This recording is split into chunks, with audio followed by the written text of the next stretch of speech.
Hello and welcome to today's daily prelims practice session where we are going to discuss certain important MCQs based on the newspapers Indian Express as well as The Hindu from 27th May 2023.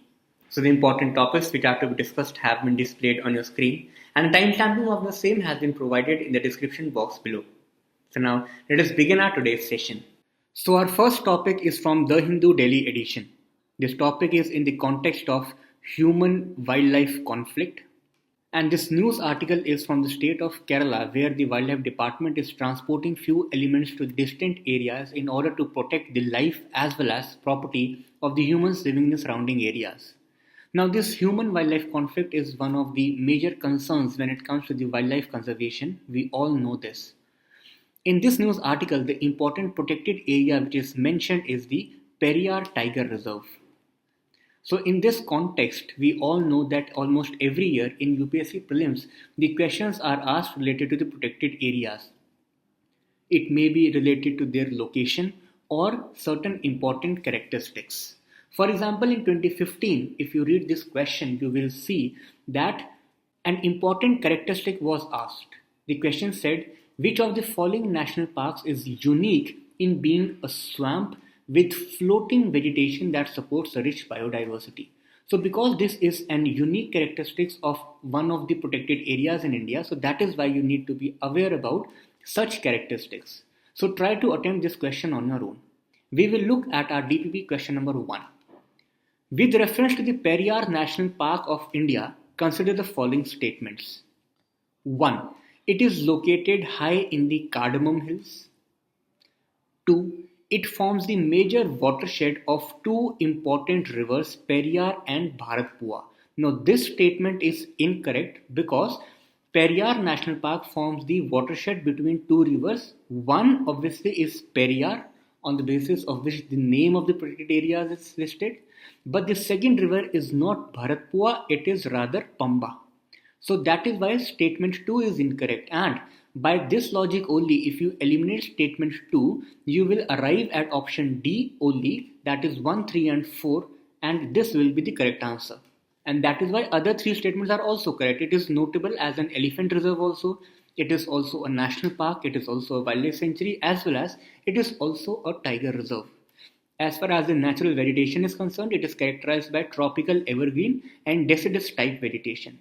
So option D is the correct answer.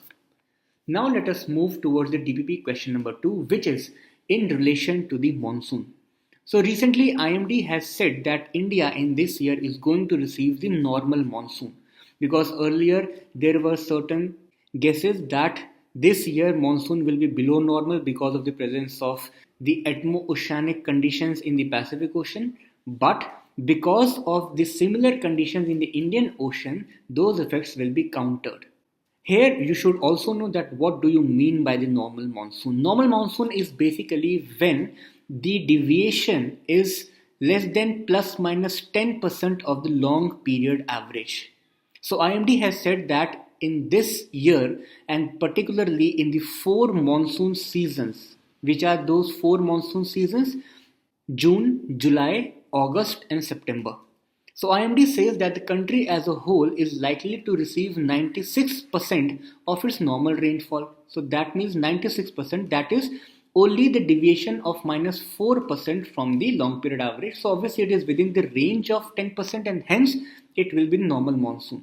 So in this relation, the important impact which is leading to the normal monsoon this season is the presence of positive Indian Ocean dipole. So that is why the question today is framed in the context of IOD. Also in 2017, the question has already been asked in the relation to Indian Ocean dipole. And if you closely analyze these two statements, this gives you a hint that what you should prepare about such concepts. One, the basic concept that what do you exactly mean by IOD. Second is impact on India. So try to attempt this question. We'll look at DPP question number 2. The question says, consider the following statements regarding Indian Ocean dipole. 1. IOD measures the differences in the sea surface temperatures between northern and the southern parts of the Indian Ocean. This statement is incorrect. The reason is that it does not measure the temperature difference between northern and Southern Indian Ocean, rather the Western and the Eastern Indian Ocean. So that is why this statement is incorrect. Second says that positive IOD is known to increase the intensity of the monsoon in Indian subcontinent. This is correct.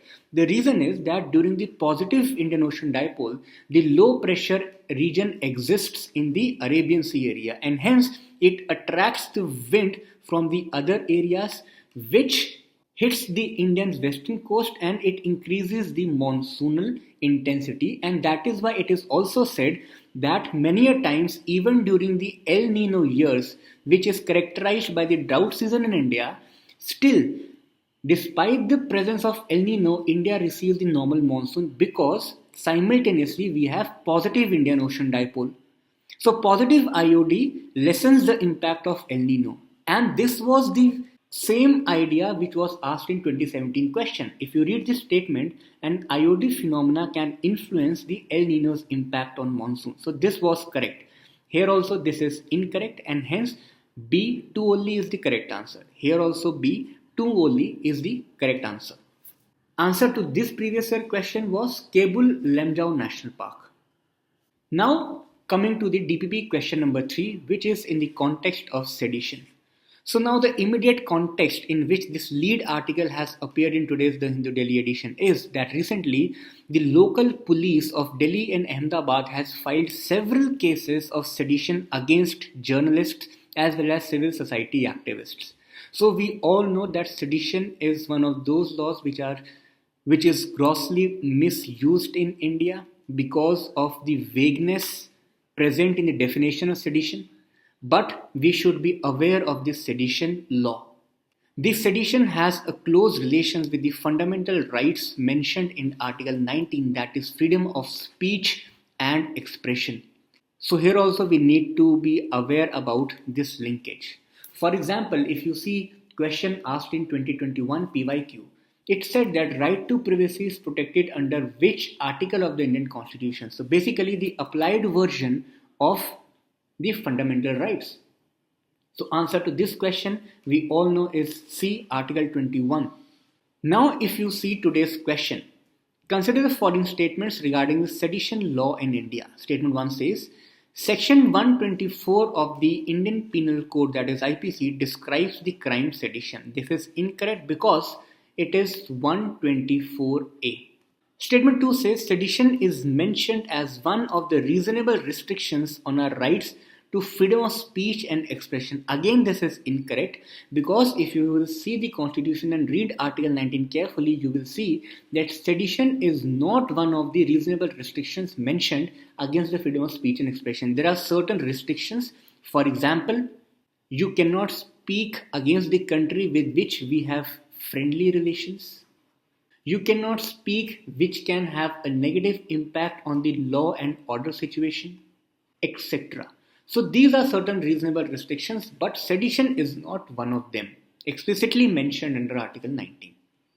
And therefore, option D, neither 1 nor 2 is the correct answer.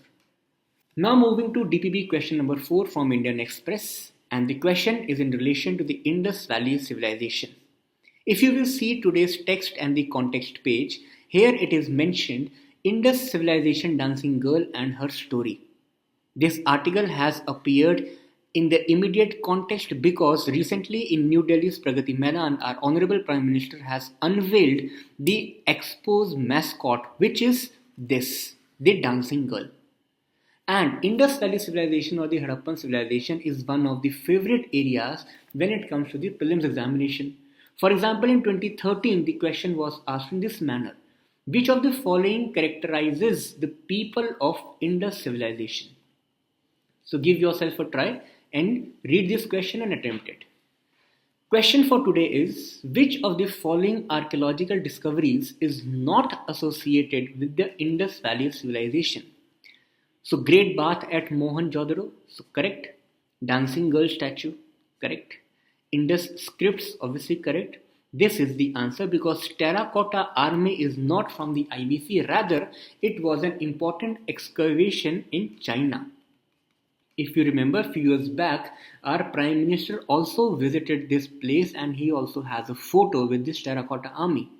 So this is the correct answer because the question was asking that which is not associated with the IBC. As far as the answer to this question is concerned, it is option B, 2 only. There were no temples during IBC and there were no employment in the horse-drawn carriers in warfare. But yes, they worshipped both male and female deities. Now moving towards our last question, that is DPP question number 5, which is in context of the Carbon Border Adjustment Mechanism. The topic reads, European Union official seeks to allay India's concerns on carbon tax. Now CBAM, that is Carbon Border Adjustment Mechanism, is one of the very important topics when it comes to the current affairs. The reason is it has an intersection with the environment because this has been enforced under the European Union's climate law. It will also impact the international relations between India and European Union, and also it is going to impact India's economy. So it has basically intersection of several topics. If you go by the previous year question which was asked in 2021, you will see that such topics are very important. The question in 2021 was, the common carbon metric supported by UNEP has been developed for. So give yourself a try. Here option A is the correct answer. Now read this question.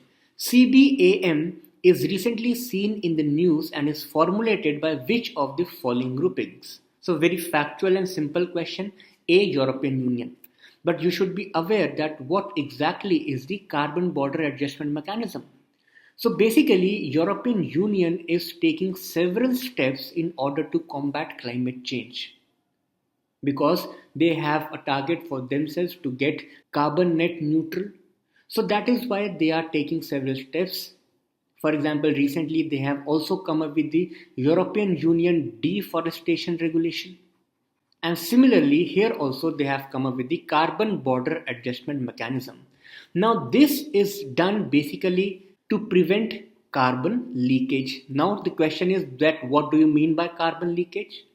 So this has already been discussed in the DNS also. However, in short, the carbon leakage is basically when the industries from the European Union shift to those countries which have relaxed climate or carbon emission related laws in order to increase their profit margin and reduce their cost of production as well as reduce compliances, because in the European Union there are huge number of compliances when it comes to the industries in relation to the emissions. So that is why these countries move towards the relaxed countries where we have relaxed norms, and ultimately because the laws were relaxed, so in general it leads to increase in the total carbon emission when we measure it in the respect of world.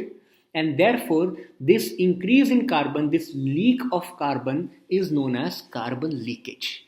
So in order to protect this carbon leakage, the European Union has come up with the form of a carbon tax, that is Carbon Border Adjustment Mechanism. These questions are really important from the examinations perspective. Hope you have enjoyed this session. All the very best and study hard.